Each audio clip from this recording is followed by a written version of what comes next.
evening, ladies and gentlemen. My name is Gerardo Horta, and I'm going to be talking to you today about a problem that we all seem to encounter on the daily, on our commute to work, home, or just the daily groceries. We tend to become distracted. Major issue that we have nowadays is distracted driving. There are three main components to those distractions, one being visual distractions, the other being manual distractions, and the third being cognitive distractions. It would be the eyes, hands, and mind. A couple astonishing statistics that I found were that 80% of all wrecks are caused by a distracted driver. That is a huge number considering our population as a whole. Another more out of a sad statistic would be that nearly 3,000 innocent lives were taken in 2018 due to distracted drivers. Uh, of those being roughly 1,700 drivers, 600 passengers, 400 pedestrians, and 70 bicyclists.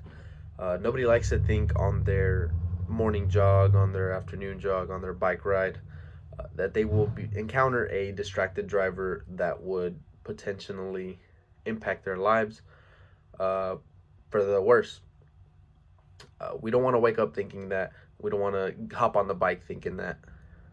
Uh, that's not something that we really expect from someone who is pretty much innocent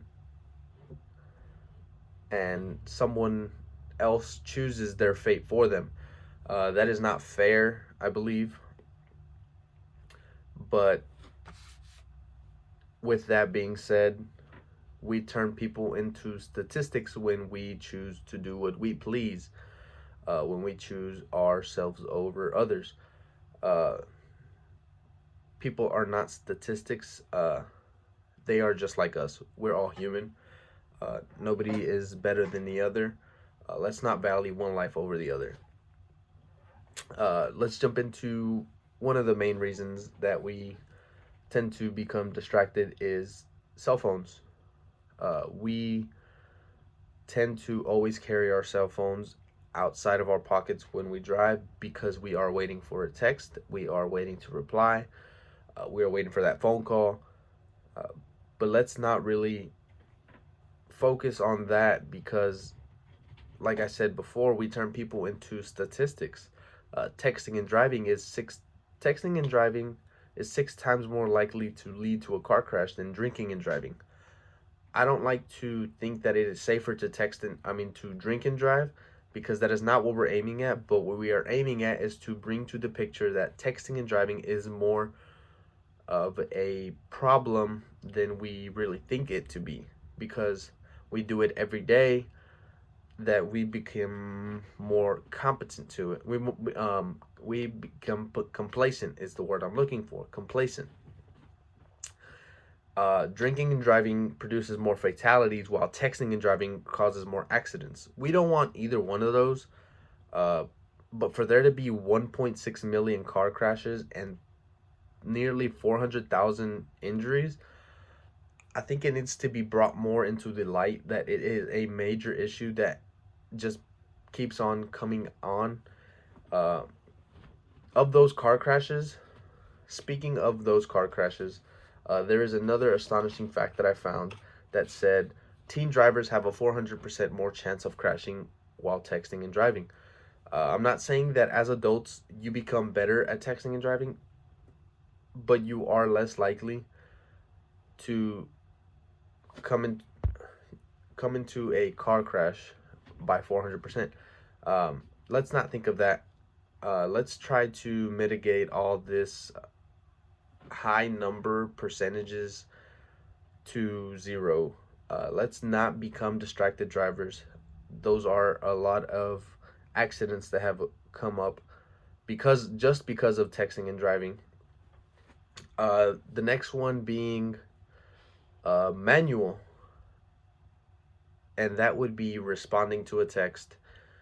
And when you respond to a text, if you are taking your eyes off for 5 seconds, going 55 miles an hour, you have covered an entire football field.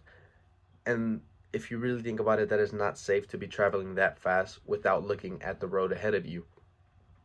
Uh, Another manual way would be reaching for objects such as purses or food. 56.7% of a 2,000 person survey admit to eating and drinking while driving. That's half of 2,000, which would be over 1,000 people on the road on this at the same time would agree that they eat and drink. They would eat and drink on their commute. That is not safe due to there being 8 times more likely chance of you wrecking when you reach. That includes the food and drink. 8 times more likely is not something that you want to hear when you're driving safely. Uh, because another person chose that option to reach, your chances also became slimmer to avoid them. Uh, the last, uh, the last classification of distraction is cognitive, which is of the mind. Many of us become stressed nowadays with this corona. I know you're not supposed to be out, but we have to pretty much deal with this stress, and sometimes you just want to zone out. Maybe you have too many passengers in your car at the same time, and there's a lot of movement, and you kind of want to just get away from it, so you kind of just zone out. Well, at that point, again, you put another person's life in peril.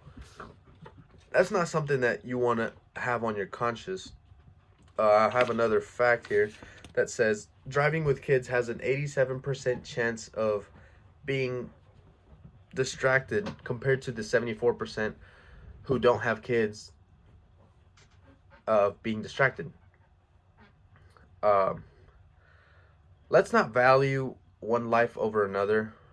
Again, no text or burger or even the amount of stress that we have is worth someone else's life. We should just be your brother's keeper is something that we preach at work. And I really do believe that we are each other's brother's keepers. We are our own keepers. You have my back and I have yours. Uh, Geico has a couple of interesting ways that we can limit our distracted driving, and that would be use your phone for emergencies only, avoid eating while driving, and multitask outside of your car. Um, just think of others before you reach for that phone, before you try to do something that you're not supposed to, and while driving. And thank you. That's it.